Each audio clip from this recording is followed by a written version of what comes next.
The articles address so many interesting issues. I have a genuine love of gastrointestinal diseases and their management and the ever-changing ways that we intervene for patients, be it surgical or medical. I think that some of the changes in the evidence-based practice and technology is probably the biggest takeaway. For example, gastrointestinal illnesses requiring surgery and those that don't require surgery, we often gave a lot of fluid to these patients. We managed them with such aggressive fluid resuscitation, and now that has really changed. Also, the technology that has advanced feeding tube placement and care of feeding tubes after placement, that technology has exploded as well.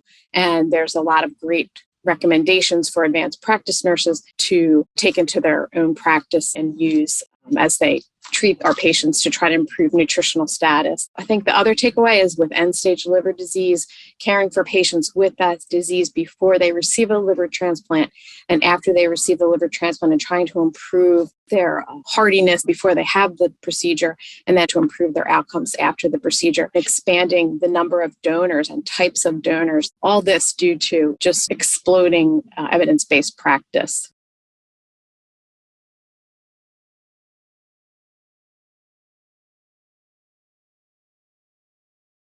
The current trends in liver transplantation are quite numerous. Hepatitis C is being managed now more medically with medications, and now non-alcoholic steatohepatitis and non-alcoholic fatty liver disease are more of a top indication for liver transplantation.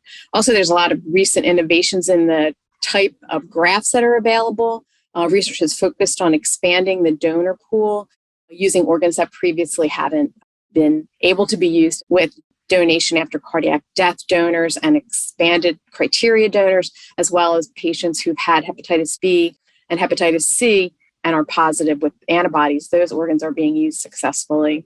And there's a growing number of hepatic support systems to bridge to transplantation or after transplantation should complications develop.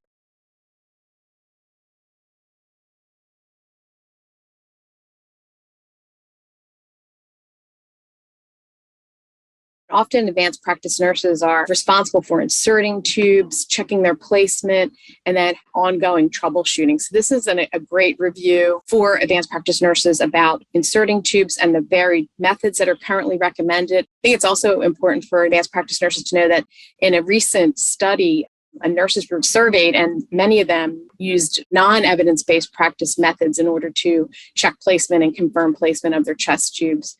And we know that when blindly placed, tubes have complications. So improving insertion with visual guidance is something that we know improves the outcome. All hospitals need guidelines for the insertion and care of feeding tubes, and advanced practice nurses should really be involved in the development of those protocols and practices.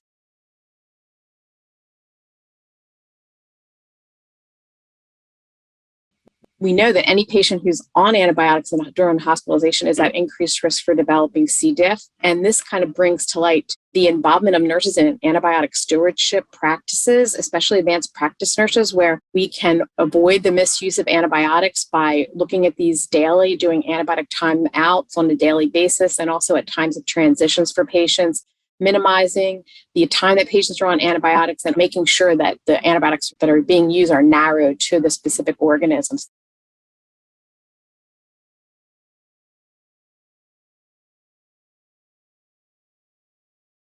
And most surprising, perhaps, is xenotransplantation is still an area that is on the horizon for research for another way to address the donor shortage and the organ shortage for so many patients who are on the waiting list for liver transplant. So this is an area that is heavy into research using other species, non-human species, for a method to receive an organ.